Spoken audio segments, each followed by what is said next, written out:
मेरे अजीजों, बकरे की अम्मा कब तक खैर मनाएगी? एक दिन तो बकरीद आएगी। हमारा यकीन ये है कि रब तबारक व तआला का निजाम है, उसका दस्तूर है। बद्र में अगर मोमिनीन को फतह अता करता है तो ओहद में शिकस्त भी देता है। बद्र में 70 काफिर मारे गए थे, लेकिन ओहद में 70 सहाबा शहीद हुए थे। यानी हालात ऐसे आते रहेंगे। कुछ लोगों के जहन में अगर ये बात है कि हमको हर जमाने में उरूज और इर्तिका ही रहना चाहिए, तो ऐसा नहीं है। इम्तिहानात से हमें गुजारा जाएगा। बगदाद, गरनाता, तराबलस, ये सब हालात अगर आप तारीख पढ़े तो कई मर्तबा इनकी ईंट से ईंट बजा दिया गया है। लेकिन रब तबारक व तआला पूरी उजड़ी हुई बस्ती को दोबारा जिंदा करता है। सारी चीजें वहां से खत्म हो जाती हैं, लेकिन मौला फिर उस जमीन को तरोताजा करता है। हर दौर में आज का बगदाद जाकर के देखें, आपको लगता ही नहीं कभी यहां हलाकू आया था। आज के बगदाद को जाकर आप देखेंगे तो लगता ही नहीं कभी चंगेज की फौज यहां पर आई थी। हर गली से, मस्जिदों से अजान की आवाज वैसी गूंजती है। एक दौर था कि जहां अजान देने वाला बगदाद में कोई नहीं था, सबको सुला दिया गया था। लेकिन आज अजानें कसरत से गूंजती हैं। दौर बदलता जाएगा, ये तारीख है। हमने पढ़ा है कि रब तबारक व तआला बादशाहों को कभी फकीर बनाता है और कभी फकीर को बादशाह भी बनाता है। लिहाजा इस तमहीद के बाद ये जो मैंने मैदान बनाया, एक जुमला अर्ज करता हूं। अल्लामा तौसीफ रजा साहब इसको संभालेंगे, इसलिए कि ये बड़े जिगरे वाले हैं। एक बात मैं कहता हूं, इस जुमले को याद रखें। किसी मस्जिद में बुत के रख देने से मस्जिद बुत कदा कभी नहीं बनते। मस्जिद बुत कदा क्यों? एक रखा है तुमने, काबे में तो 360 रखे थे, और फिर भी काबा काबा ही था। ना काबे का तवाफ रुका था, ना काबे का हज रुका था। हाँ, बस बात इतनी है, 360 अंदर बिठाए गए थे। काबे को इंतजार था तो मोहम्मदुर रसूलुल्लाह का। रसूल पाक सल्लल्लाहु ताला अलैहि वसल्लम तशरीफ लाए और अपने पाकीज़ा हाथों से काबे को शिर्क और उसके अंदर मौजूद कुफ्र के सारे आलात से पाक किया। हमारा यकीन है कि रसूलुल्लाह का गुलाम कोई ना कोई आएगा। हमारे मजमे से कभी तो सलाहुद्दीन बेदार होगा और तुम्हारे रखी हुई आलाइशों से पाक करके मस्जिद को मस्जिद बनाकर वहीं से आवाज गूंजेगी, अल्लाहु अकबर, अल्लाहु अकबर। यकीन है कि नहीं उड़ीसा वालों को? यकीन है अपने दीन पर? रात चल रही है ना, वक्त कौन सा है? रात का वक्त है। एक भी बंदा मुझे यहां बताए कि सुबह नहीं होने वाली है। हर एक को यकीन है सुबह होगी कि नहीं होगी। जो रब तबारक व तआला अंधेरियों के बाद उजाले लाता है, इसी यकीन के साथ इस जमाने में जियो कि आज उम्मत पर अगर अंधेरियां छाई है तो कल उजाला आएगा। और रब तबारक व तआला इन अंधेरियों से और लगे हुए गहन से साफ फरमाएगा। चांद को भी गहन लगता है ना, और जब चांद को गहन लगता है तो अंधेरा छाता है, चांद साफ नजर नहीं आता। लेकिन वो ज्यादा देर का नहीं होता, गहन जब छट जाता है, चांद अपने आबो ताप के साथ फिर चमकता है। लिहाजा उम्मत मुस्तफा के आज हालात को देख करके बाज लोग यहां नर्वस होते हैं। अब मेरी ड्यूटी इतनी है, जलसों में इसलिए जाता हूं, मेरी ड्यूटी सिर्फ इतनी है कि आपको मैं ये बात बता दूं। एक अधिकारी है बेचारे, उन्होंने कहा कि आप बहुत भड़काते लोगों को, भड़काऊ बयान होता है। मुझे बताना मेरे अजीजों, अगर मैं भड़काया होता तो 200 जलसों को खिताब करके आ रहा, हिंदुस्तान में पता नहीं क्या से क्या हो जाता। हाँ, मैंने उनसे कहा मैं इतना भड़काना चाहता हूं, हमारा नौजवान तुम्हारे नंगेपन को छोड़कर आमिना के लाल के अखलाक में आ जाए। इतना भड़क जाए बस काफी है। हमारा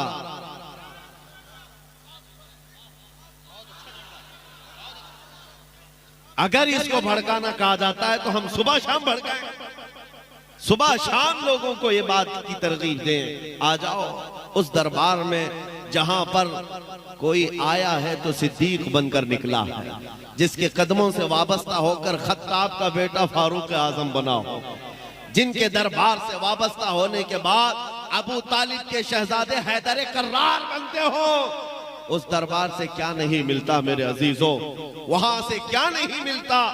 बात सिर्फ इतनी है, मैं सिर्फ और सिर्फ मेरी ड्यूटी में बता रहा हूं, ये दौर ऐसा है इब्तिला व आजमाइश का, इम्तिहानों का। देखना अभी कितने इसमें से निकलते हैं और कितने जमे रहते हैं। अल्लाह तबारक व तआला इम्तिहान लेता है। जंगे खंदक में आप तारीख पढ़ेंगे, ये तीसरी बड़ी जंग है इस्लाम में। जंगे खंदक के मौके पर कुफार और मुशरिकीन 12,000 की तादाद में आए थे, जब सहाबा इकराम की तादाद 4,000 से ज्यादा नहीं थी, और महीने भर तक खंदक खोदते रहे। सख्त ठंडियों के दिन थे और फाका कशी ऐसी कि इसी खंदक के खोदने के मौके पर रसूल पाक सल्लल्लाहु अलैहि वसल्लम ने अपने पेट पर पत्थर बांधे थे। और उस वक्त जो मुनाफिकीन थे जो साथ में आए थे, क्योंकि बदर में उन्होंने कामयाबी देखी थी और उसके बाद कुछ जंगों में माले गनीमत उनके हाथ आया था, तो हुजूर के साथ आ गए थे। लेकिन जब ये जंग का मैदान सख्त हो गया, कुफार और मुशरिकीन ज्यादा हो गए, तो क्या कहने लगे कि नहीं नहीं, हमारे घर में औरतें अकेली हैं, हमको जाना पड़ेगा। सूरतुल अहज़ाब में पूरा वाक़या मौजूद है। इज़ यक़ूलुल मुनाफ़िक़ून, यहाँ से आयतें शुरू होती, कहते हैं कि हमारे घर में औरतें तनाह हैं, हमको जाना पड़ेगा। एक एक खसकता रहा, एक एक जाता रहा, और जो डटे रहे, जो जमे रहे, वो सहाबी रसूल थे। ऐसा जमे रहे, मुनाफिकीन वहां से छोड़कर जाने लगे। जंग के हालात सख्त से सख्त बनाए गए थे। रब तबारक व तआला फरमाता है, हुनालिका बतुलियल मुमिनून व ज़ुलज़िलू ज़िलज़ालन शदीदा। ये वो मकाम था जब मोमिनीन को हिला दिया गया था, हिला दिया गया था। आपको पता है साद इब्न मुआज की नस कट गई थी और उसका खून का फव्वारा हुजूर के चेहरे पर तक आता था जब वो सामने आते थे। लेकिन इन्हीं जख्मों के हालत में वो महीना भर तक खड़े रहे। खाने पानी के लिए उनके यहाँ हालात ऐसे थे कि एक खजूर पर 10 सहाबा गुजारा कर लेते, एक खजूर पर। और एक सहाबी ने भी ये नहीं कहा, सामने जो जमात है उस दौर की बीजेपी रही हो, जिनके पास सारे पूंजीपति जमा हो गए, मुशरिकीन के सब कुछ वहां था। अरे रात को जब पकाते थे तो वो बोटियों की रोटियों की खुशबू इधर भी आती थी, इधर भूखे सहाबा थे। एक सहाबी ने भी नहीं कहा चलो उधर जाकर के खाना खा के आते। मेरे आका सल्लल्लाहु तआला अलैहि वसल्लम ने फरमाया, मुझे अंदाजा है कि तुम्हें भूख की शिद्दत ने परेशान किया होगा। जानते हो सहाबा क्या कहते हैं? आका जब तेज भूख लगती है तो हम आपका चेहरा देखते हैं। जिसके पास रसूल पाक हो तो फिर ना उसे बोटी बुलाती है ना रोटी बुलाती है। सहाबा इकराम का इम्तिहान हुआ, जो मुनाफिकीन छोड़कर जाने वाले थे चले गए।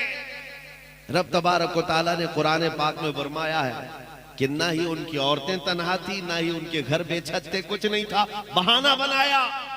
और फिर रब तबारक व तआला ने ऐसी आंधी भेजी जिससे कुफार और मुशरिकीन के पैर उखड़ गए, सब बिदक गए उनके जानवर। और ऐसी हालत में वो रफू चक्कर हुए, मैदान से भागते हुए, माल सब कुछ छोड़कर। और फिर अल्लाह ताला ने मदीने वालों को फतह मुबीन अता फरमाया, रसूल पाक के सहाबा को वो अजीम फतह अता फरमाई। मैं एक और बात बताता हूँ, महीना भर तक खंदक भी खोदते रहे, महीने भर तक जंग का मुकाबला करते रहे, और उसके बाद जब थके हारे जख्मों से चूर मदीने जा रहे थे, बीच रास्ते में ही जिब्राइल अमीन आए। अर्ज किया, या रसूल अल्लाह सल्लल्लाहु अलैहि वसल्लम, रब तबारक व तआला का हुक्म है कि अपने सहाबा को लेकर बनु नुज़ैर के मुकाबिल में चले, एक और जंग में जाना है। मदीने पहुंचे नहीं, 5 किलोमीटर का फासला है सिर्फ खंदक के मकाम से लेकर मदीना।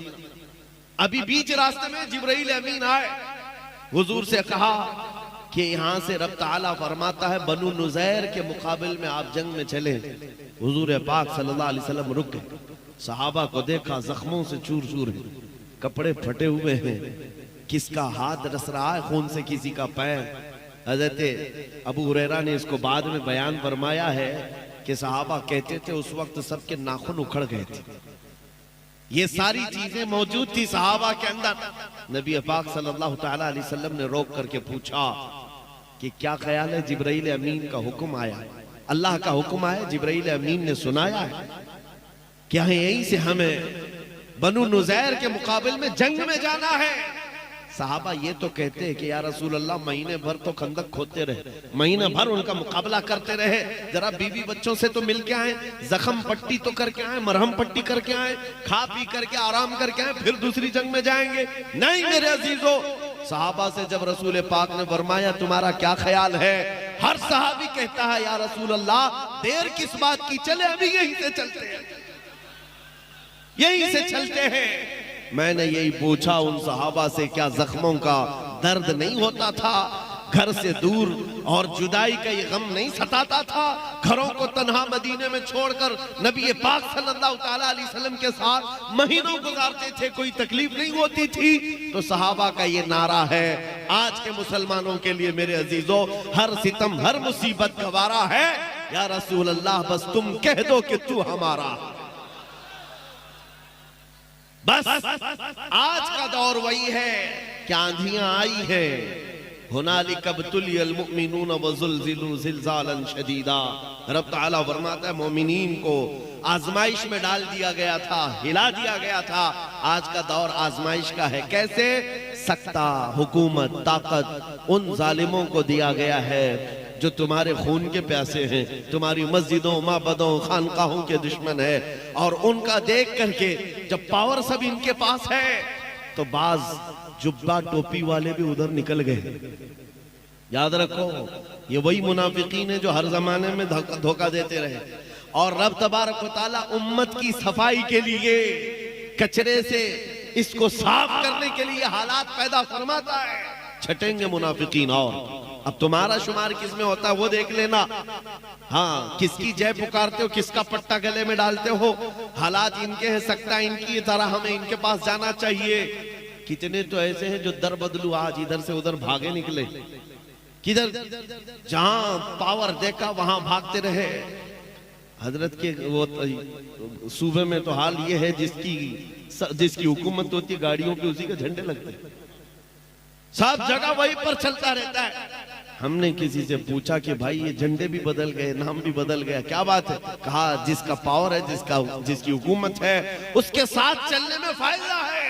ऐ मुसलमानों, मैं कहता हूँ दुनिया ने हमें यह सिखाया है जिसकी हुकूमत होती है उसके साथ चलने में फायदा है। बरेली का ताजु शरिया कहता है जहां में उनकी चलती है वो दम में क्या से क्या कर दे, जमीन को आसमां कर दे, सुरैया को सरा कर दे। सामईन हजरात, ये प्रोग्राम आप सुन्नी जंक्शन की जानिब से समाअत कर रहे हैं। मुझे बताओ ऐ सुन्नियों, आप बताओ आपका अकीदा है कि नहीं जहां में उनकी, किसकी? रसूल पाक सल्लल्लाहु अलैहि वसल्लम की। मैं हुजूर की बात कर रहा हूं, मदीने वाले ताजदार की बात कर रहा हूं। बखुदा खुदा का यही है दर, नहीं और कोई मफर मकर, जो वहां से हो यहीं आके हो, जो यहां नहीं तो, जो यहां नहीं तो, वो जो न थे तो, और वो जो न हो तो, जहां में उनकी, किसकी? रसूल पाक की चलती है। ये दुनिया वालों ने हमें बताया है, आज के दौर में पार्टी बदलने वालों ने हमें बार बार ये बताया है जिसकी चलती है उसके साथ जाना चाहिए। हमने यकीन कर लिया, कल भी मेरे मुस्तफा की चलती थी, आज भी चलती है। अरे ये तो दुनिया दुनिया है, कब्र में भी उनकी चलती है और हशर में भी उनकी चलती है। तो उस हुकूमत के साथ न जाए हम जिसकी हशर में भी चलती हो, उस हुकूमत के साथ न जाए हम। आई नई हुकूमत सिक्का नया चलेगा, आलम में रंग बदला सुबह शबे बिलाद। अजीजा ने गिरामी वक़ार, हालात आज के इब्तिला के हैं, आजमाइश के हैं, इम्तिहान के हैं, और जो बदल गए उनके लिए किस्मत वही थी या वो किस्मत को खा गए। और किसी का फजला चाटने के लिए बेचारे अपने ईमान का सौदा कर बैठे, अपना दीन बेच लिया, और अच्छी अच्छी जगहों से जुब्बे टोपी वालों को हम देख रहे हैं बातें ऐसी करने लग गए। कि नहीं हम उनको भी राजी करेंगे, वो भी बिरादराने वतन है, उनको भी राजी करेंगे, हम भी पूजा पाठ कर लेंगे। नाउज़ु बिल्लाहि मिन ज़ालिक। मेरे आका सल्लल्लाहु ताला अलैहि वसल्लम के पास मक्का के मुशरिकीन आए थे और उन्होंने कहा था हम आपके दीन के मुखालिफ नहीं रहेंगे, हम भी आपके साथ चलेंगे, शर्त सिर्फ इतनी है कि आप हमारे बुतों पर एक बार हाथ रख दें, हाथ रख दे। नबी पाक सल्लल्लाहु ताला अलैहि वसल्लम को मुशरिकीन ने जब ये कहा तो पूरी सूरह उतर गई, कुल या अय्युहल काफिरून ला अअबुदु मा तअबुदून। ऐ महबूब आप फरमा दे, ऐ काफिरो मैं उसकी इबादत नहीं करता जिसकी तुम इबादत करते हो। हुजूर ने फरमाया तुम हाथ रखने की बात करते हो, मैं नजर उठा के भी नहीं देखूंगा। जो बातिल है उसको बातिल कहा जाए, जो शिरक है उसको शिरक। अब अगर इतना ज्यादा ढीले हो जाओगे तो कल तुम्हारे कलमे पर भी सवाल होगा, कलमा पढ़ने नहीं देंगे। आज ही डिबेट शुरू हो चुके हैं, ला इलाहा इल्लल्लाह का मतलब है कोई खुदा नहीं, ये मुसलमान हमारे खुदाओं का इनकार करते हैं। जालिमो तुम्हें आज तर्जुमा समझ में आया, हम 1400 साल से इनकार ही तो कर रहे हैं। पहले नफी है बाद में इस बात है, हम सारों का इनकार करते हैं सिवाय अल्लाह के, हम किसी को खुदा। हाँ एक बात याद रखो मुसलमानों, आज तुम्हें किसी के सामने झुकने की जरूरत क्यों झुके आदमी। हमारा हाल तो ये है मेरे अजीजों, एक बात बताऊं इस कौम की खुसूसियत, जैसे भी जाहिल कौम हो, पढ़ी लिखी हो या ना हो, अनपढ़ ही क्यों ना हो, हमारे मुसलमानों की बात कर रहा हूं, मस्जिदों में जाओ, इमाम जो खड़ा है ना, इस इमाम से कहो अपने बाप का नाम लेकर कौम को झुका कर दिखाए। कोई इमाम अपने बाप का या बादशाह वक्त का नाम लेकर रुकू में जाए और कहे लोगों से इस नाम पर तुम भी रुकू में जाओ, कोई जा सकता है? नहीं। अकबर ने कोशिश किया था, अकबर बादशाह, उसका नाम अकबर था, उसने पूरा दीन बदल लिया और नमाजों में अपना नाम शामिल कर दिया कि उसका नाम लिया जाए तो रुकू हो, सजदा हो। उस वक्त मर्द कलंदर मुजद्दिद अल्फसानी खड़ा हुआ, कहा दीन होगा तो मुस्तफा का होगा, सर झुकेगा तो अल्लाह के नाम से, बादशाह के नाम पर नहीं झुकेगा। और हमारी खुसूसियत ये है, इमाम 1000 बड़े लोगों का नाम लेकर झुकाए, कौम हमारी नहीं झुकती। लेकिन अगर किसान का बच्चा छोटा सा हाफिज कुरान भी हो और पीछे बड़ा सा बड़ा मालदार खड़ा हो, वो बच्चा अगर अल्लाहु अकबर कहे तो हर एक की पेशानी झुक जाती। पता ये चला इस कौम को अगर झुकाया जा सकता है तो सिर्फ एक नाम है, अल्लाहु अकबर। इसके अलावा किसी नाम से हम ना झुके थे, ना कभी नहीं झुकेंगे, उसी एक नाम से झुकते हैं। और हद तो ये है मेरे अजीजों, हमारी खुसूसियत और एक है, स्पेशलिटी तुम्हारी और हमारी। हम जिस दिन पैदा हुए थे उसी दिन कान में मुअज्जिन ने क्या कहा था? बच्चों को अजान देते हैं कि नहीं कान में? सबसे पहला जुमला जब हम दुनिया में आए थे मौलवी साहब ने कान में पुकार दिया था, अल्लाह हो। क्या मतलब? अल्लाह सबसे। हाँ, जिस दिन पैदा हुए उसी दिन तुम्हें ये अकीदा भी दे दिया गया, अल्लाह सबसे। हाँ, कोई तख्ते वाला कोई हुकूमत वाला नहीं, अल्लाह सबसे। और उसके बाद जिस दिन हम मरे हैं, जा रहे हैं, हमको हमारे जनाजे में कफना कर ला कर रखते हैं, इमाम हमारे जनाजे पर हाथ उठाकर तकबीर बांधता है, क्या कहता है? अल्लाह हो। वहां पर भी यही है, जा रहे हो दुनिया से यही कहते हुए जाओ, अल्लाह सबसे। आए थे अल्लाह को बड़ा कहते हुए, जा रहे अल्लाह को बड़ा कहते हुए। ये सिर्फ और सिर्फ तुम्हारी स्पेशलिटी है, ये सिर्फ तुम्हारी खुसूसियत है। इसीलिए मुसलमानों, हालात को देखकर घबरा मत जाना। हमारा अकीदा है अल्लाह सबसे बड़ा है और कुरान में रब ताला फरमाता है ला तहज़न इन्नल्लाह माना। रसूलुल्लाह ने सिद्दीक़ अकबर को यह तलकीन किया था जब गारे सौर में थे, कुफार पूरे के पूरे जबले सौर पर चढ़ गए थे, करीब था कि वो पैर उठाते तो रसूलुल्लाह और सिद्दीक अकबर नजर आ जाते। हजरत अबू बकर सिद्दीक का दिल हिल रहा था, अब क्या होगा? सारे मुशरिकीन आ गए, पकड़ेंगे रसूलुल्लाह को ईजा न दे। तब नबी पाक का यकीन देखो, हजरत सिद्दीक अकबर के सीने पर हाथ मारा और कहा ला तहज़न इन्नल्लाह माना, घबरा मत, अल्लाह हमारे साथ है, अल्लाह हमारे। जवाब दो मेरे अजीजों, अल्लाह हमारे साथ है या नहीं?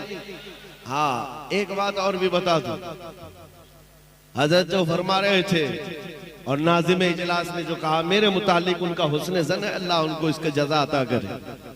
लेकिन उन्होंने जो कहा कि हम जवाब देते रहते हैं, मेरे अजीजों ये सुन्नत मुस्तफ़ा है, खामोश रहना और रोटियां चबाते रहना इस दौर में, और वो भी कोई आलिम हो तो उसको गूंगा शैतान कहा गया है। जब हालात ऐसे हो, अरे हमारी माँ पर कोई बोले तो हम खामोश नहीं रहते, रसूलुल्लाह की बात है, दीन इस्लाम की बात है। तुम्हारी बीवी की तरफ कोई उंगली उठाए तो तुम आग बगोला होते हो। याद रखो, करोड़ों माओं से ज्यादा हम अपने नबी से मोहब्बत करते हैं। सुनो, जवाब देना जरूरी है और सीख लो मेरे अजीज हो, जहां हो जैसे हो जवाब अपने अपने हिसाब से देते रहना होगा, हालात जैसे भी हो, लेकिन दिफा इस्लाम का तुम्हारी तरफ से भी होना चाहिए, उलमा की तरफ से भी। और मैंने देखा है अब अल्हम्दुलिल्लाह उलमा की आवाजें आ रही, जगह जगह से आ रही, और इस सिलसिले में अगर मैं बकरा बन करके कत्ल हो जाता हूं तो मुझे इसका डर नहीं है, मैं फांसी पर चढ़ जाता हूं तो मुझे इसका डर नहीं है, इसलिए कि हमारा नारा ही है, इश्क गर जुर्म हो तो फांसी की सजा दो मुझको, इश्क गर जुर्म हो फांसी की सजा दो मुझको, दरे महबूब पे लेकिन ये सजा दी जाए। मैं जो कह रहा हूं जवाब देना जरूरी है।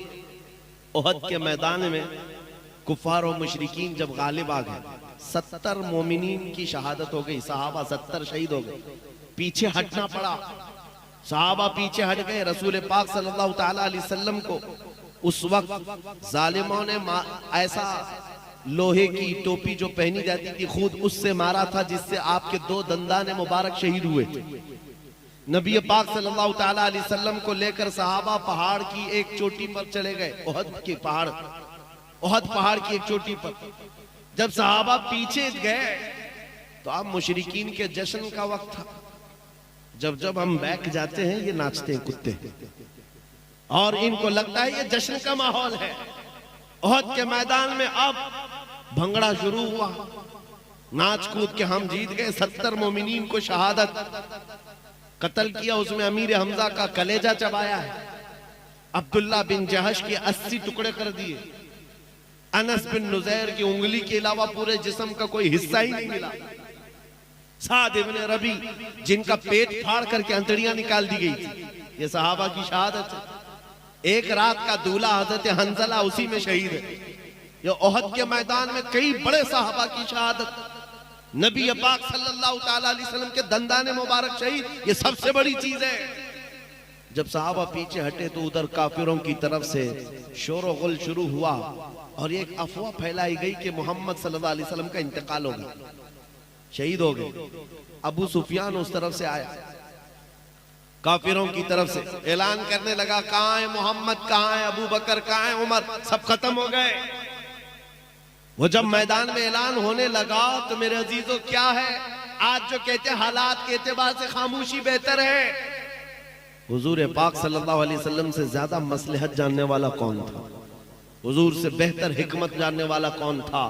नबी पाक सल्लल्लाहु ताला अलैहि वसल्लम जख्मी हालत में थे, सहाबा जख्मी हालत में थे और पहाड़ की चोटी पर बैठे थे, वहीं से फरमाया इन काफिरों का तो जवाब देना होगा, खामोशी से सुनना नहीं है, जवाब देना होगा।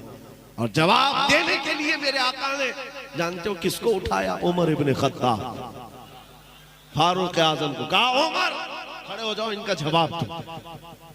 जब काफिर पुकार रहे थे, कहां है मोहम्मद, कहां है अबू बकर, कहां है उमर, हजरत उमर खड़े हो गए, कहा अबू सुफियान सुन, ये है मोहम्मद, ये है अबू बकर, ये है उमर, जिंदा भी है और तेरी आंख में गड़ते भी रहेंगे। रसूल पाक सल्लल्लाहु अलैहि वसल्लम बाहयात है, सिद्दीक अकबर बाहयात है, उमर भी बाहयात है, कोई मरे नहीं है। अबू सुफियान हक्का बक्का रह गए। और उसके बाद अब देखो नारे क्या लग रहे थे, ओल हुबुल, ओल हुबुल। मैं हदीस सुना रहा हूं आपको। हुबुल उनके देवता का नाम था, खुदा का नाम था, जिसकी पूजा करते थे, हुबुल। ओल हुबुल का मतलब होता है हुबुल की जय हो, हुबुल की जय हो। तब हजरत उमर को हुजूर ने कहा, उमर जवाब दो। हजरत उमर ने कहा, अल्लाहु अजल, अल्लाहु अजल, अल्लाह सबसे बुलंद है, अल्लाह सबसे बुलंद है। फिर अबू सुफियान ने पुकारा, लना उज्जा वला उज्जा लकुम।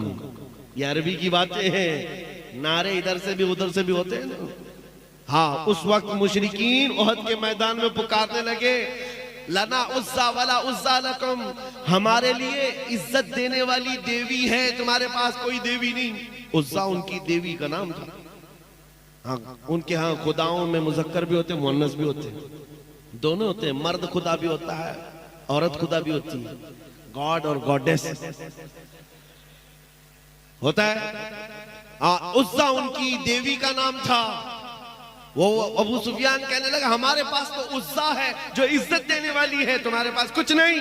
हुजूर ने फरमाया, उमर जवाब दो, जवाब दो। हजरत उमर ने कहा, अल्लाहु मौलाना वला मौला लकुम, अल्लाह हमारा मददगार है, तुम्हारा कोई नहीं। जवाब बराबर बराबर का चल रहा था तो अबू सुफियान खामोश। उसके बाद आखिर में कहने लगा, कोई बात नहीं उमर, तुम लोग जिंदा हो लेकिन बदला बराबर हो गया। बद्र के मैदान में हमारे 70 तुमने मारे थे, ओहद के मैदान में 70 हमने तुम्हारे मारे, बराबर बराबर हो गया। कमाल का जवाब दिया हज़रत उमर ने, कमाल का जवाब है। अबू सुफियान कहने लगा, बराबर बराबर हो गया, तुमने 70। हजरत उमर जलाल में कहते हैं, ओ अबू सुफियान, कौन सी बराबरी की बात कर रहा है? 70 तुम्हारे और 70 हमारे मारे गए तो क्या बराबरी है? हरगिज़ नहीं। तुम्हारे जो मरे हैं वो दोज़ख में हैं, हमारे जो मरे हैं वो जन्नत में हैं। नारे तकबीर, नारे रिसालत, अज़मते मज़हबे इस्लाम, मुबल्लिगे मसलके आला हज़रत। मेरे अजीजों, यहां पर वजाहत के साथ एक बात ये भी कह दूं, ये अबू सुफियान के उस वक्त के हालात है जो जमाने कुफ्र में थे, लेकिन बाद में वो दामने इस्लाम से वाबस्ता हुए और रसूलुल्लाह के सहाबी हुए। हम उनकी शान में अदना बराबर भी तौहीन न कर सकते हैं और न बर्दाश्त कर सकते हैं। एक बात याद रखें, सैयदना अबू सुफियान रज़ी अल्लाह ताला अन्हु, लेकिन हालत कुफ्र के हालात थे। जब मुकाबिल में चीजें आई तो तारीख में जो चीज रकम है वो बयान की जाती है। ओहद के मैदान में जो जंग का पासा पलटा है वो भी किसकी वजह से? खालिद बिन वलीद की वजह से। जब वो उनकी तरफ से सिपह सालार बन करके आए थे और ओहद के मैदान का पासा ही पलट दिया, लेकिन जब हुजूर पाक सल्लल्लाहु अलैहि वसल्लम के दामन से वाबस्ता हुए तो सैफुल्लाहिल मसलूल बन गए रज़ी अल्लाह ताला अन्हु। अजीजा ने गिरामी वक़ार, मैं यहाँ जो बात अर्ज कर रहा हूँ ये है, बराबरी कभी नहीं हो सकती, बराबरी कभी नहीं हो सकती। मैं ज्यादा देर गुफ्तगू नहीं करूंगा, बस मैं तुम्हारे जोश को गर्म रखना चाहता हूँ। नर्वस नहीं होना। गज्जा के हालात देख करके, फिलिस्तीन के हालात देख करके रोना किसको नहीं आता? हर एक को आता है, रोना सबको आता है, लेकिन इसका मतलब ये नहीं है कि अब दीन इस्लाम खत्म हो जाएगा ना, हरगिज नहीं। हमारे मर जाने और हमारे कत्ल हो जाने का नाम इस्लाम का खत्म नहीं है। और चंद दिनों पहले एक नौजवान नर्वस था, मायूस था। क्यों? सोशल मीडिया पर कुत्तों ने उनको मैसेज करना शुरू कर दिया इधर से उधर, ये देखो यहाँ तुम्हारे इतने मारे जाते हैं, तुम्हारे इतने मारे जाते हैं, तुम्हारे साथ भी अगर ऐसा होता है तो क्या जवाब दोगे? सुनो, क्या जवाब दोगे? हम तो ये कहते हैं हमारा खुदा सच्चा, यकीन है कि नहीं? हमारा नबी, हमारा इस्लाम और कुरान, अल्लाह की जात सच्ची, नबी की जात सच्ची, कुरान सच्चा, इस्लाम सच्चा, ये हमारा दावा है। तब इन जालिमों की तरफ से ये बात आती है कि तुम्हारा जब सब ठीक है, सब अच्छा, सब सच्चा, तो सबसे ज्यादा तुम्हारे क्यों मारे जाते? पूरी दुनिया में इराक हो, अफगान हो, शाम हो, यमन हो, फिलिस्तीन हो, बर्मा हो, जगह जगह देखो तुम्हारा कत्ले आम है, मारे जाते, काटे जाते हैं। मेरे अजीजों, इससे मायूस होने की जरूरत नहीं। सिर्फ और सिर्फ जवाब ये है, जालिम तुझे पता नहीं, हम मोहम्मदुर रसूलुल्लाह को क्षमा मानते हैं और हम परवाने हैं, और परवाना आता ही है मरने के लिए। परवाना पैदा होता ही है मरने के लिए, और ना मरे तो परवाना कैसा? तू शम्मे रिसालत है, आलम तेरा परवाना, तू माहे नबुव्वत है। ऐ जलवे जाना ना। रसूल पाक सल्लल्लाहु ताला अलैहि वसल्लम की जात को हम शमा तस्लीम करते हैं। मेरे अजीजों, कभी देखा है पतंगों को वो शमा के इर्द गिर्द जो घूमते हैं? अरे पूरी रोशनी के इर्द गिर्द घूम घूम करके वो जान देकर चला जाता है। परवाना वहां जान देता है और उस वक्त तक रोशनी के पास से हटता नहीं जब तक जान जाती नहीं है। और ये परवाने हैं पूरी कायनात में जो मारे जा रहे हैं, किसके नाम पर मारे जा रहे हैं? नबी के नाम पर। और हम इस बात को हादसा नहीं समझते, ये तो हमारे लिए इनाम है। हुजूर पाक सल्लल्लाहु अलैहि वसल्लम के सहाबा ने हमें ये सिखाया है।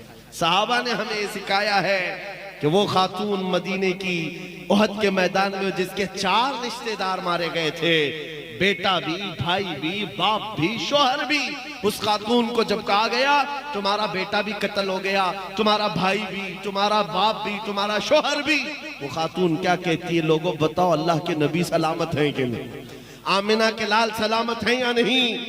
और जब कहा गया नहीं वो सलामत है, तो वो कहती भी थी दिखाओ मुझे, मैं देखना चाहती हूँ अपने बेटे की लाश नहीं, पहले रसूलुल्लाह को देखना चाहती हूँ। और जब देखा, आंचल सामने फैला कर कहती है मेरा चांद सलामत तो पूरी कायनात सलामत। या रसूल अल्लाह कुल्लु मुसीबतिन बादका जुललुन, ऐ अल्लाह के नबी अगर आप हैं तो फिर हर मुसीबत छोटी है, हर मुसीबत छोटी है। ये सहाबा ने हमें सिखाया है। मौत अगर हुजूर पाक के नाम पर आती है तो ये हमारे लिए हादसा नहीं है, हमारे लिए तोहफा है, या तोहफा है। खुश नसीबों को हुजूर पाक की खिदमत और वफादारी में चुन लिया जाता है। अजीजान गिरामी वक़ार, एक खातून मदीने की ऐसी आई थी मैदान उहद में ही, जब उसके जवान बेटे की लाश मैदान में है, आकर के वो अपने बेटे को देखने से पहले हुजूर से इजाजत लेती है, आका मैं अपने जवान बेटे की लाश देखना चाहती हूँ, इजाजत है? हुजूर ने फरमाया जाओ देख सकती हूँ। जब वो आई तो जानते हो क्या कर रही थी? कमाल की औरतें थी मदीने की, कमाल की औरतें।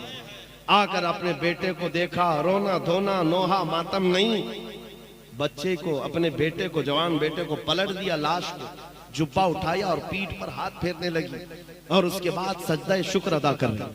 वहां मौजूद साहबा ने पूछा बड़ी भी ये क्या कर रही है? वो खातून क्या कहती है, सुन बेटा, जब ये मेरा लाल घर से निकल रहा था मैंने इसको एक वसीयत की थी कि बेटा अगर नबी पाक पर हालात सख्त हो गए, दुश्मन गालिब आने लगे, पीठ फेर करके भागना मत मैदान से, और अगर भागते हुए मारा गया मैं अपना दूध माफ नहीं करूंगी। ये माँ ने कहा था, मैंने अपने लाल से कहा था बेटा दूध माफ नहीं करूंगी, और मैंने घर में सुना कि हालात मैदान में सख्त हो गए थे, दुश्मन गालिब आ गए थे, तो मेरा दिल हिचकोले खाने लगा, कहीं मेरा बेटा मैदान छोड़कर भागा तो नहीं, हुजूर पाक सल्लल्लाहु अलैहि वसल्लम की वफादारी से भाग तो नहीं गया। बाद में पता चला नहीं, तुम्हारा मेरा बेटा भी शहीद हो गया। फिर भी दिल घबरा रहा था कि कहीं भागते हुए तो नहीं मारा गया है, भागते हुए तो नहीं मारा गया है। मैं आकर मदीने से दौड़ते हुए सिर्फ इसलिए अपने बेटे की लाश को पलटकर पीठ को हाथ फेरते हुए देख रही थी कि कहीं पीछे से तीरों से मार खाकर मरा तो नहीं है। फिर मैंने सजदे शुक्र इसलिए अदा किया कि मेरे बेटे की पीठ पर एक भी तीर का निशान नहीं है, जो निशान खाया है सीने पर जख्म खा करके इंतकाल किया। नारे तकबीर, नारे रिसालत, मुहाफिज़े नामूसे रिसालत। है नौजवानों, उनके लिए एहसास था, अपने जवानों को, अपने लालों को नबी पाक के कदमों में डाल देते और उसके बाद फिर ये कहते जान दी हुई उसी की थी, हक तो ये है कि हक अदा ना हुआ। कैसी गुलामी थी ये। आज एक लाठी डंडे से भाग जाने वाली कौम फिर इज्जतों की बात करती है। आज हमारे लिए जरूरत है इस बात की मेरे अजीजों, मैं आपको न लड़ने की बात कर रहा हूं, न चाकू छुरी बारूद बंदूक तलवार की बात कर रहा हूं, बस इतनी तो बात करता हूं। आ जाओ जामा इश्क मोहम्मद तो पहन लो, एक बार नबी पाक के अखलाक पर उतर करके तो देखो। तुम जिस गली से भी गुजरोगे तुम्हारी खुशबू से कई कीड़े यूं ही मर जाएं। हाँ, मुकाबले की जरूरत ना पेश आए, तुम्हारा चलना फिरना कई लोगों की मौत का सबब बन जाए। दुश्मनों को उंगली उठाने तो दूर की बात है, नजर उठाकर देखने की हिम्मत ना हो। हमने देखा है 100 साल पहले जामा इश्क मोहम्मद पहनकर बरेली की सरजमीन से जब इमाम अहमद रजा कलम उठाए थे, उसकी खुशबू 100 साल बाद आज तक महसूस की जाती है। यहाँ तो खुशबू महसूस की जाती है, लेकिन नजदीक किलों के अंदर आज भी जलजला महसूस किया जाता है। उस आला हजरत के कलम ने क्या जलजला पैदा किया था, क्या जलजला पैदा किया था। क्यों मेरे अजीजों, आला हजरत कौन सी फौज बनाए थे, कौन सी फौज, कहां लेकर के निकले थे, किस मैदान में आए थे, आप तारीख पढ़ करके बताओ। वो बरेली की सरजमीन पर अपनी खानकाह में बैठ करके जिहाद कर रहे थे कलम से। इसका मतलब ये है मेरे अजीजों, हुजूर पाक का दिफा करने के लिए सिर्फ तलवार ही की जरूरत नहीं। अल्लाह करीम हालात जमाना के एतबार से तुम्हें जो ताकत अता किया है उस ताकत से दिफा करो। जुबान है तो जुबान से, कलम है तो कलम से, अखलाक है तो अखलाक से दिफा करो। दिफा हर मैदान में कर सकते हो और उसका असर होगा। आप क्या समझते हैं, असर नहीं होता? जो लोग ये समझते हैं ना, पहले भी हम बच्चे थे, खाम ख्याली थी, हमारे एक के जाने से क्या होगा। नक्कार खाने में तोते की आवाज कोई माना नहीं रखती, ये मशहूर मुहावरा है। जहां बड़े बड़े ढोल बज रहे हो वहां तोता पुकारे तो कहां जा आए। लेकिन ये मुहावरा उल्टा है, कैसे भी बड़े ढोल बज रहे हो, तोता अगर इखलास से पुकारे तो उसी की आवाज गूंजती, उसी की आवाज गूंजती है। 2 साल पहले जिस पाखंडी को हमने पुकारा था, वो कोई 50,000 का मजमा नहीं था, वो कोई बहुत बड़ी कॉन्फ्रेंस नहीं थी, वो कोई बहुत बड़े मीडिया प्लेटफॉर्म से नहीं पुकारा गया था। एक मस्जिद थी, सामने 50 लोग बैठे होंगे, लेकिन दर्द के साथ जब पुकारा, सटीक निशाना सीधे उसी कुत्ते तक पहुंचा।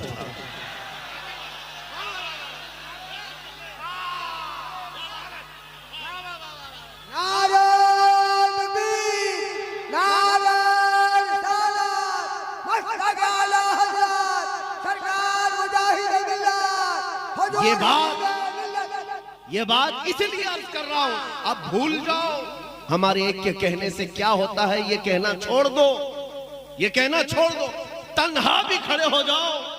तुम्हारा काम है बोलना, पहुंचाना तो मेरे रब की शान। हमने देखा है पूरे सिर्फ हिंदुस्तान ही नहीं, पूरे आलम इस्लाम में ये आवाज। मैं तो साल भर के बाद हज के लिए गया था, और हज करके जब वापस में अपने बाल मुंडा रहा था, हलक करवा रहा था, तो जो हजाम हमारे बाल मुंडा रहे थे, वो आगे से पीछे से देखा और उसके बाद कहा, आप सलमान अजहरी है ना? मैंने कहा हाँ है। तो सामने खड़े हो गए, कहा वो दिन कैसे थे, हम रात भर मक्का में रहकर सोते नहीं थे कि सुबह आपका कौन सा पैगाम आने वाला है, हम देख रहे थे। उसके बाद एक वाकया ये, मैं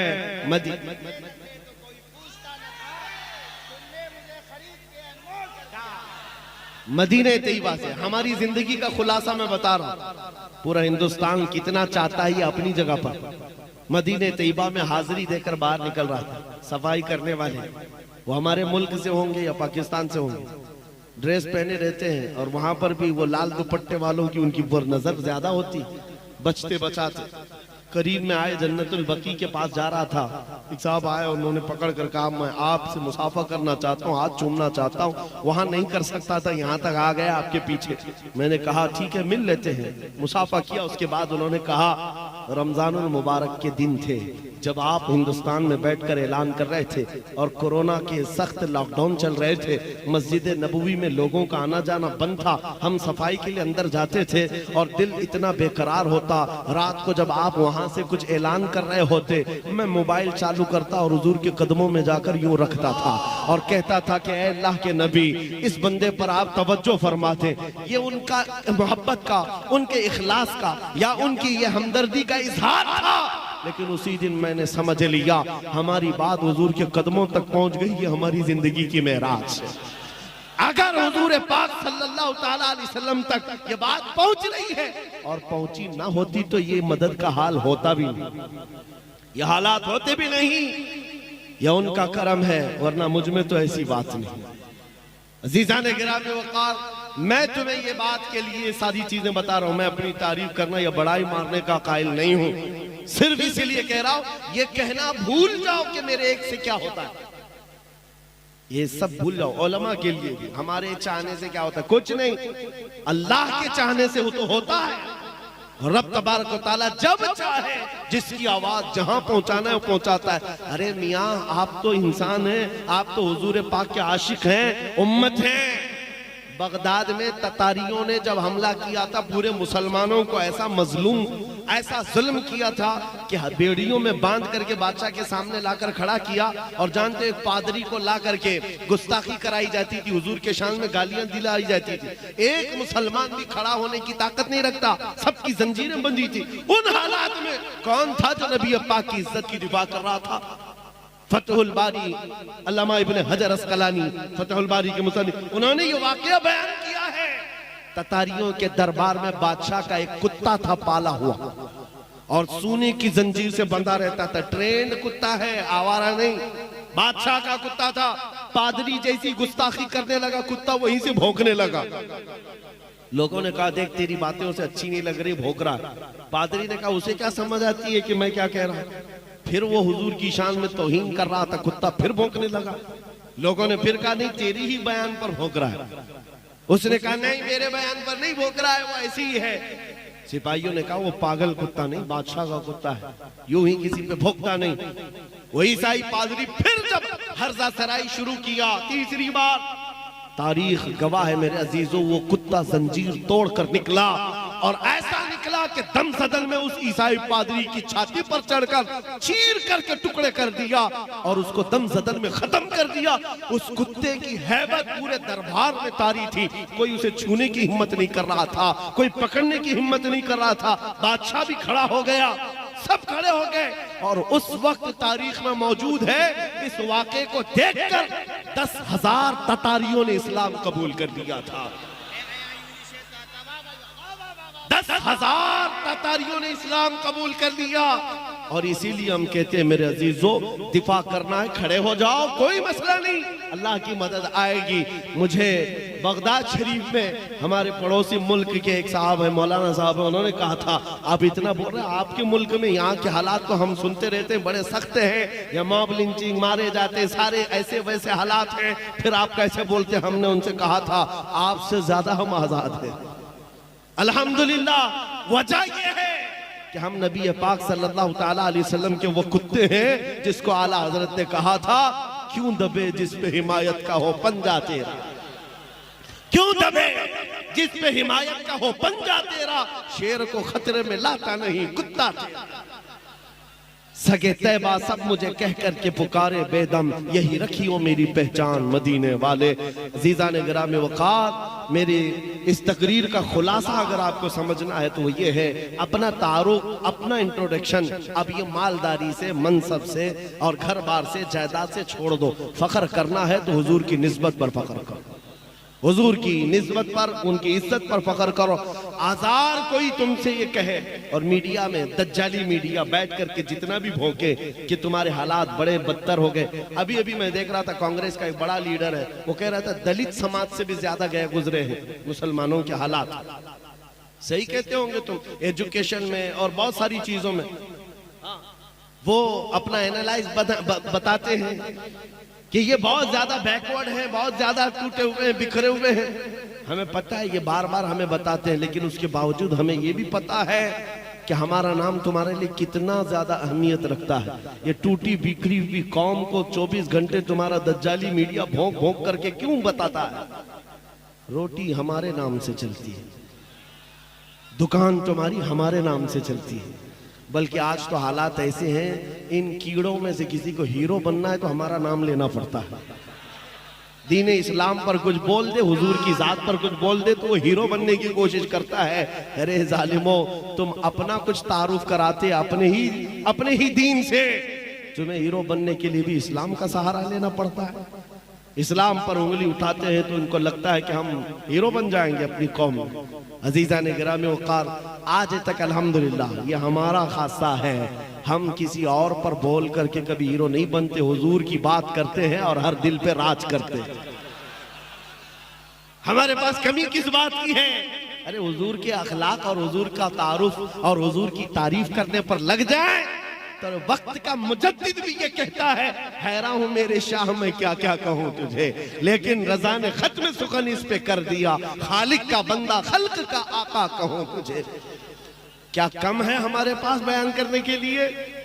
उन्वान इतने, मवाद इतने। मैं मिस्र में एक खतीब को जानता हूं, नाबीना है, पैदाइशी नाबीना, और एक सिलसिला दंदराबिया वहां पर होता है, वो सूफिया इकराम का सिलसिला है। मस्जिद में हम कभी जुमा में जाते थे, वो खतीब जो बयान करते हैं हकीकत मोहम्मदिया पर, अल्लामा साहब मैं कह रहा हूँ, वो बयान कर रहे थे, 2010 की बात कर रहा हूँ, और उनका बयान दिल पर रिक्कत तारी करता था हुजूर की शान में जब बयान करते। मैंने जुमा के बाद उनसे मुसाफा किया और उनसे कहा कि आप इस उन्वान पर कितना बेहतरीन खिताब करते हैं। उन्होंने कहा पिछले 12 साल से मैं इसी उन्वान पर गुफ्तगू कर रहा हूं, अभी तक इस मौजू से हटा नहीं।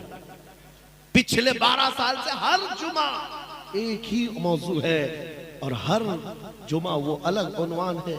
और उन्होंने कहा कि मैंने कसम खाई है जब तक मेरी जुबान चलती रहेगी इसी उन्वान पर बोलूंगा, हुजूर के अखलाक पर, हुजूर की हकीकत मोहम्मदिया उनका मौजू है। मेरे अजीजों, ये तो एक मिसाल में बता रहा हूँ, कहां कहां कितने बड़े बड़े आए। सादी शिराजी ने कहा था बलगल उला भी कमालिही कशफत दुजा भी जमालिही हसनत जमीउ खिसालिही सल्लु अलैहि व आलिही। हाफिज शिराजी ने कहा था या साहिबल जमाल व या सय्यिदल बशर मिन वजहिकल मुनीर लक़द नुब्बिरल क़मर ला युमकिनु सनाउ कमा काना हक़्क़ुहु।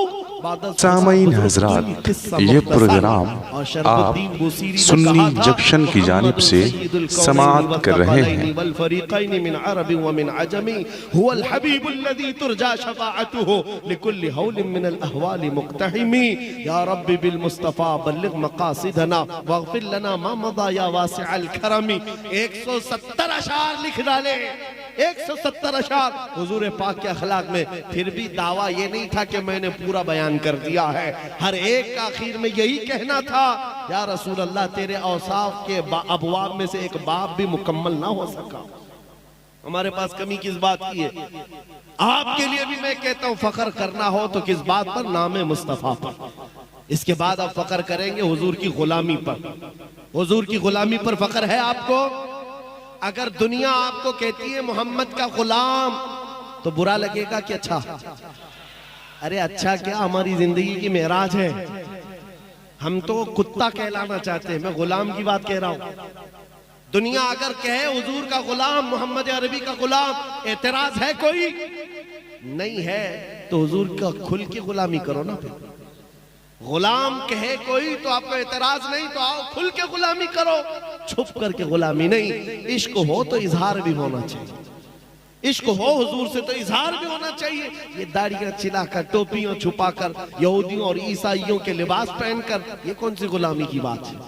हुजूर की गुलामी है तो खुलकर गुलामी करो। दुनिया को चोटी रखने में शर्म नहीं आती, मुझे दाढ़ी रखने में क्यों शर्म है? हकीकत है या नहीं? अरे मेरे अजीजों, वो चड्डी पहन करके घूमे, शर्म नहीं आती, हमें हुजूर के अखलाक पर क्यों शर्म आए?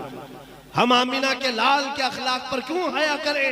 इसलिए कि हमारा अकीदा यह है कि पूरी कायनात में सबसे ज्यादा हसीन कोई चेहरा है तो आमिना के लाल का। अकीदा है कि नहीं है? यकीन है कि नहीं है? हुजूर से ज्यादा किसका जमाल है? फिर आपसे मैं यही कहता हूं, जब आपका सब ये मानना है, सब आपका ईकान यही कहता है हुजूर से बढ़कर कोई नहीं, तो फिर उनके कदमों को छोड़कर कहीं और क्यों जाए? ऐरे गैरे नत्थु खेरे के पीछे भागते रहोगे तो हालात यही होंगे। उनके जो हम गुलाम थे, खल्क के पेशवा रहे, उनसे फिरे जहां फिरा, फिर आई कमी वकार में। आज जानते हो आला हज़रत इमाम अहमद रजा खां फाजिल बरेलवी रज़ी अल्लाह तआला अन्हु का मकाम और मर्तबा पूरी दुनिया में इतना बड़ा कैसे है? वो आला हजरत सिर्फ फकत एक मौलवी का नाम नहीं है। सुनो, हर चीज अल्लाह ताला ने अता की। इल्म का बादशाह, उलूम व फनून का माहिर कामिल है, और तकवा व तहारत में भी इमाम है, और खानदान से भी कम नहीं है, बड़े खानदान का, और माल में भी कम नहीं, कई जमीनों और जायदादों का मालिक। औलाद भी अल्लाह ने ऐसी दी कि एक मुफ्ती आजम तो दूसरा हुज्जतुल इस्लाम। फख्र करने के बहुत जरिए थे। बरेली का बड़ा जमींदार हूं मैं, फतावा रज़विया लिखने वाला हूं मैं, मुफ्ती आजम हुज्जतुल इस्लाम का बाप हूं मैं, नकी अली और रजा अली का बेटा और पोता हूं मैं। इन सारी बातों पर इमाम अहमद रजा को फख्र करते हुए कभी नहीं देखोगे। जब अपना इंट्रोडक्शन कराना हुआ यूं कहा, उस गली का गधा हूं मैं जिसमें, उस गली का गधा हूं मैं जिसमें मांगते ताजदार फिरते हैं। और इन कुत्तों को बताया था आला हजरत ने, जो आज धर्म परिवर्तन करते, अपना नाम बदल करके, दीन बदल करके दूसरों की धोतियां और जूतियां उठाने के लिए निकले थे। आला हजरत ने 100 साल पहले कहा था, या रसूल अल्लाह, जो तेरे दर से यार फिरते हैं, दर बदर यूं ही खार फिरते हैं।